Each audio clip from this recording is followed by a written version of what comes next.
Good morning, everyone. I didn't put the microphone on. I think I better do that, just in case. I brought it with me.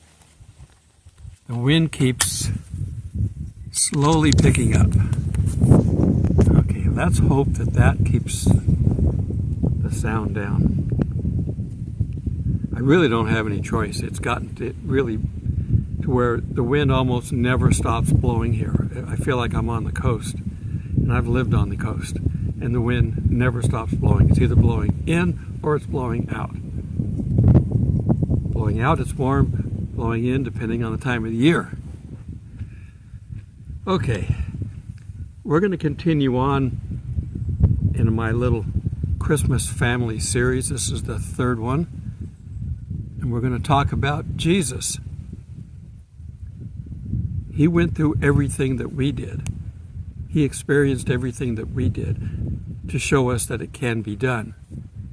Well, what kind of a savior would he be if he didn't show us how to live through a family? So we're going to look at Jesus and his family. Let me get I'm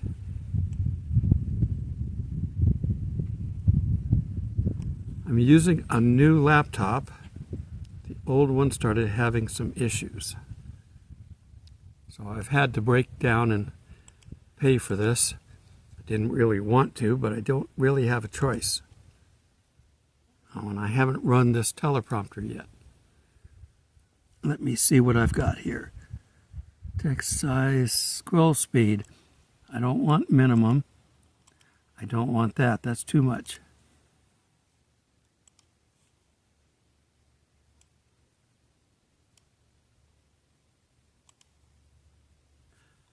That's better. Okay, so we know I got to have my teleprompter, otherwise I have to claim senior moments too many times. So Jesus, well, we know he had parents, Joseph and Mary, and her name was probably Miriam, and his father's name was probably Yosef, and his name was Yeshua, if we want to get the Hebrew names correctly, and my pronunciation is never going to be perfect. I can't do accents. I can't roll my tongue. I'm tongue-tied. So I can't do the guttural sounds. I can't roll my R's in Spanish. But the way Hebrew is written, it is written in the backward modifiers the way Spanish is. You know, we say White House, they say House White, Casablanca. So Hebrew is written the same way, backward modifiers. And a lot of times it doesn't translate well to English. And I struggle with it because my brain wants to read pure, 100% good English. In school, I studied Shakespeare. I never acted Shakespeare, I studied it. There's a difference. I refuse to act Shakespeare because you can't make a mistake. And I make mistakes all the time if you watch my videos every day. I get tongue-tied, if the sentence is not worded right, I don't care how many times I practice it. It's going to come to the default, at least on the first take or at least on the first act. So I don't do theater work. I don't like theater work. I love to watch it, but I don't like to do it. Again, you can't make a mistake. Now, I'm not live now, and I've tried to go live a number of times, but the signal is not continuous enough. It drops out every 3 to 4 minutes, and when it does, the signal completely goes away, and I would have to completely restart the stream. That means everybody who's watching it would have to stop, find the new link, and jump over to it. Every 3 or 4 or 5 minutes. It's impossible until it gets fixed. So I'm assuming I'm not supposed to do that. Okay, so we had Joseph and Mary. We know all about them. But he had brothers and sisters. It is believed that Mary, what is going on with my mouse here? Stayed away from Joseph until after Jesus was born. But the Bible talks about him having brothers and sisters. Now, the Catholic Church likes to come out and say, oh, well, we're all brothers and sisters in the faith. Well, we are, but he had brothers and sisters. This was a loving couple. Joseph loved Mary in spite of the fact that until the angels came to him and her, she was pregnant and she shouldn't have been. He was just going to hide her away, not embarrass her publicly, because he loved her. There was love in this relationship. And after Jesus was born, I'm sure they behaved like a normal, loving couple. Also, let's see where we're going to go. We're going to go to Mark 3:31. Jesus was traveling around doing his stuff, and Jesus' mother and brothers sent for him, and then his brothers and his mother came standing outside, and they sent for him, calling him. They wanted to talk to him.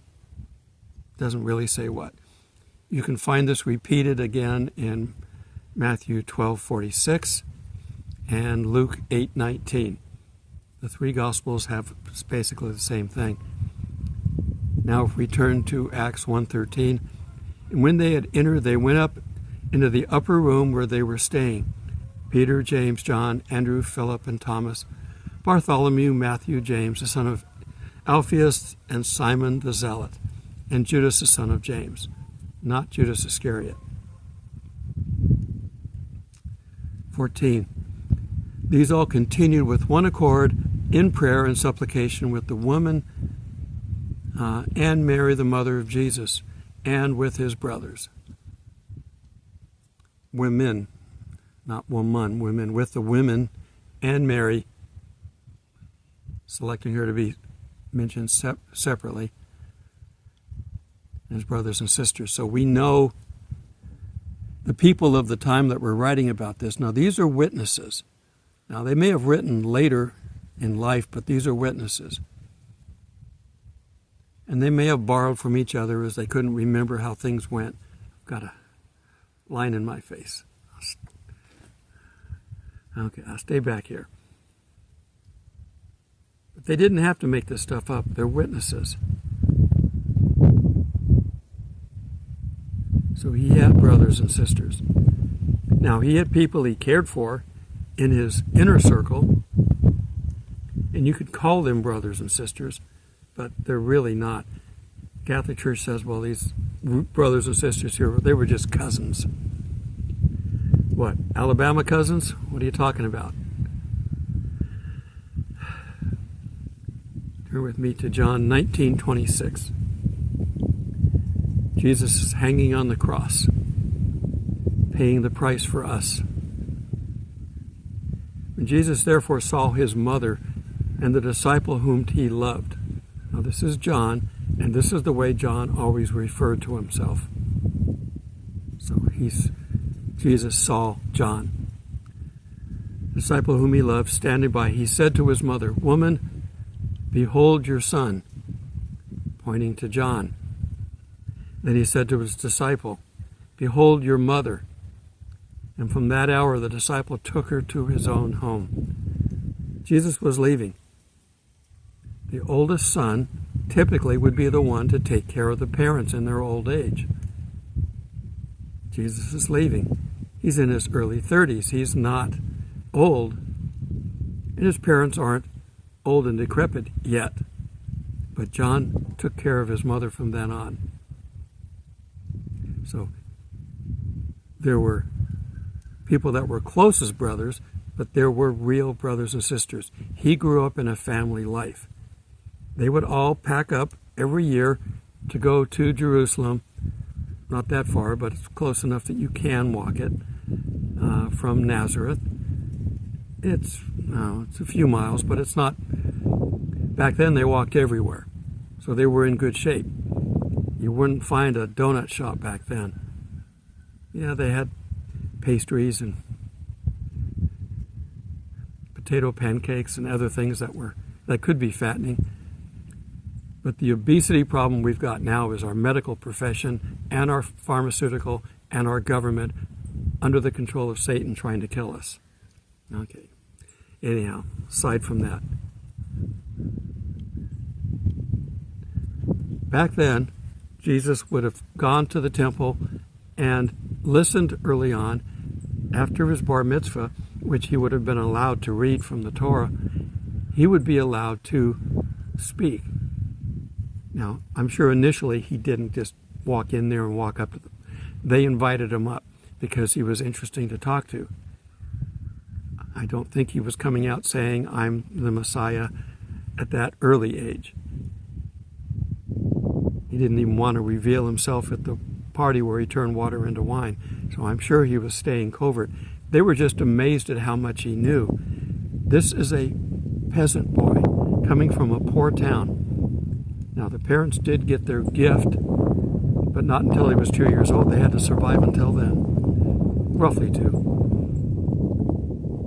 His father was a carpenter, and I'm sure Jesus learned to do carpentry work to help his father make a living until it was his time for his ministry. But they would not have celebrated, it seems funny, but Jesus would not have celebrated Christmas. He was still here for most of it. They didn't celebrate Christmas. Now, technically they celebrated Hanukkah, which didn't happen for another couple hundred years. However, the Feast of Dedication was held over that time. If you got a temple, you've got to dedicate it. So every year they'd have this Feast of Dedication held during the time that Hanukkah basically is celebrated now. So they would have celebrated that. We only know of a few times that Jesus was in the synagogue teaching. My guess is he was probably there whenever he could be, when he wasn't helping his father. He was under obligation to help his father because they had to put food on the table. And the Jewish people back then, they did not celebrate birthdays. Why celebrate it when something that you had nothing to do with? So they would not have celebrated his birthday, whether it was December 25th or March, April, whatever it is. They would not have celebrated it. There was no need to. They didn't celebrate birthdays. Oh, I hope this wind is not causing trouble.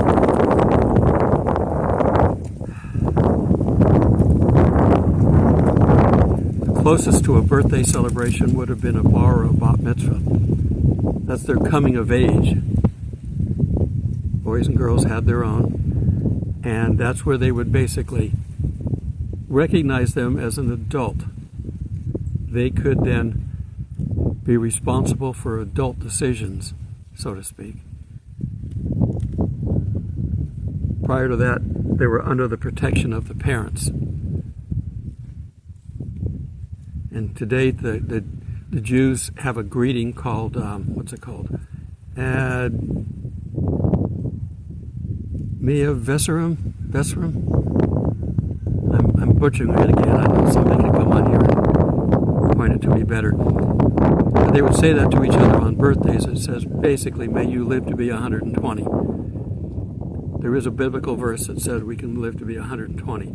I'm not talking about the other one that says we're going to be 70 to 80. But maximum life would be 120. 70 to 80 would be typical in a healthy environment. Okay. John 10:22. And it was at Jerusalem the feast of the dedication, and it was winter. Just so you know, we knew when it was.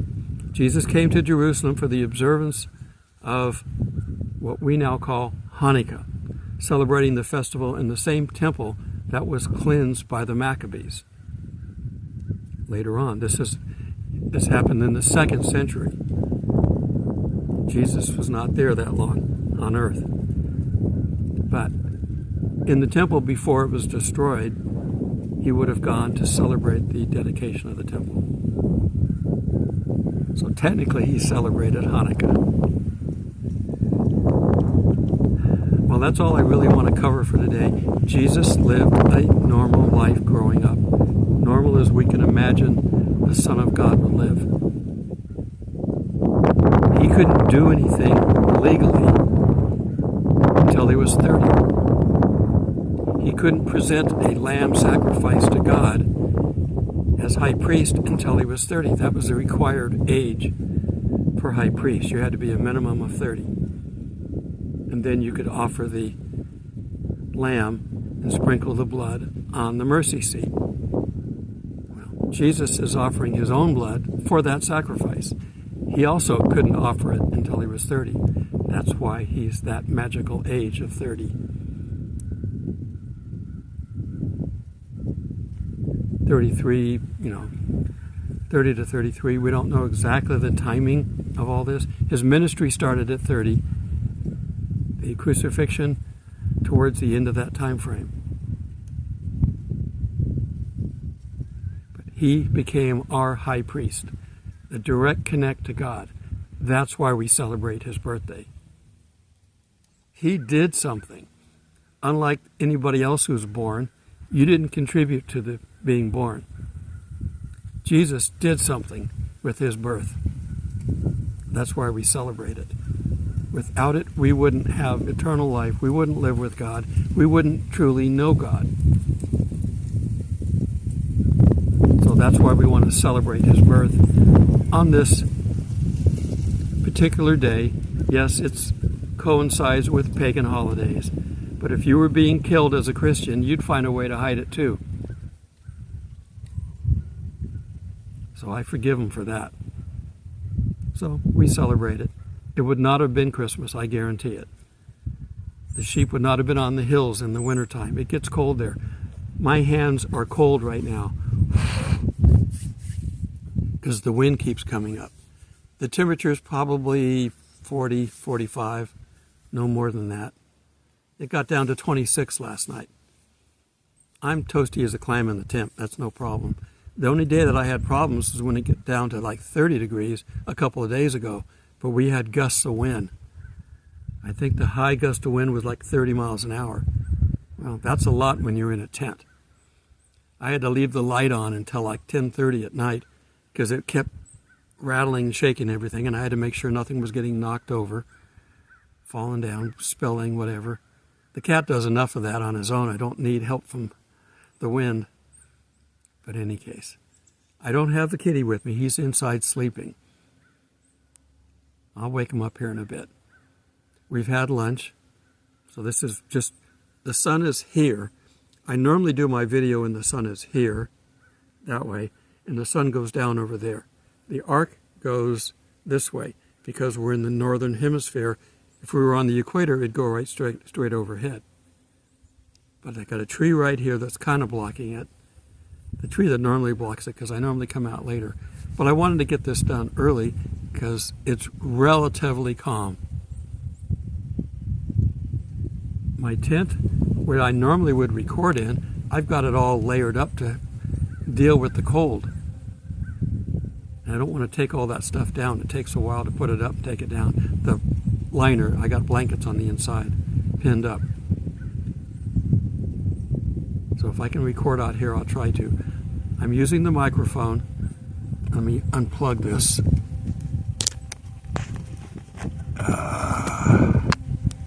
See, I have a little microphone, plugs into the phone.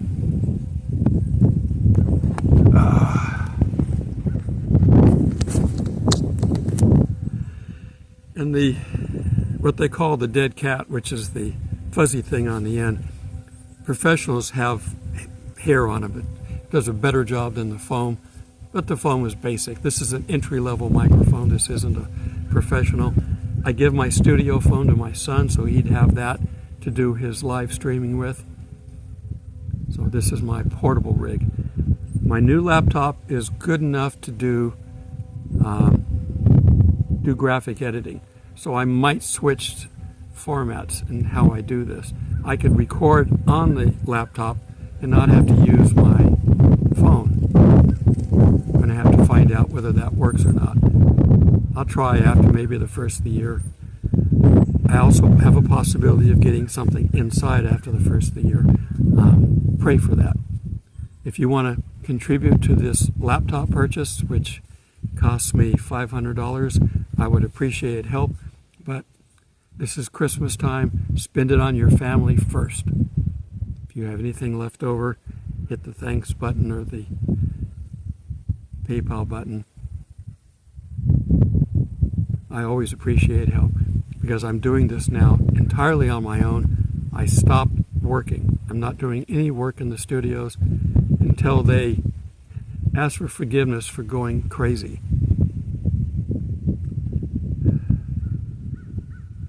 So we're going to do this on our own. I'm on fixed income with Social Security and a very small pension, which I really don't get to see because all the pension goes for is my storage unit, which I'm waiting to get into someplace. But I've been doing this since COVID. This is supposed to be a short-term thing. I thought the rapture was right around the corner.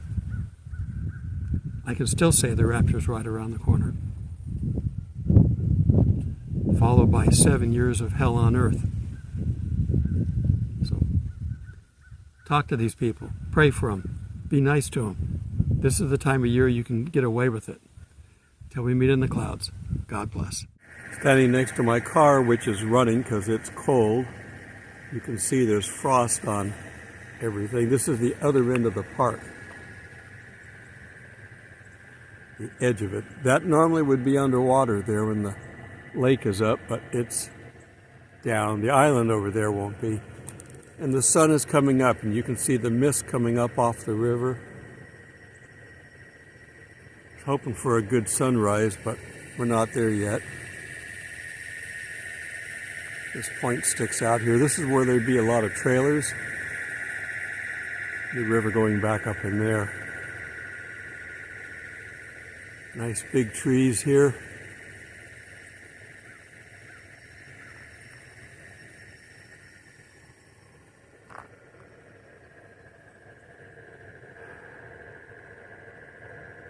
There'll be a sunrise there eventually. But it's cold out here, so I'm going to get back inside the warm car. Blessings, everybody.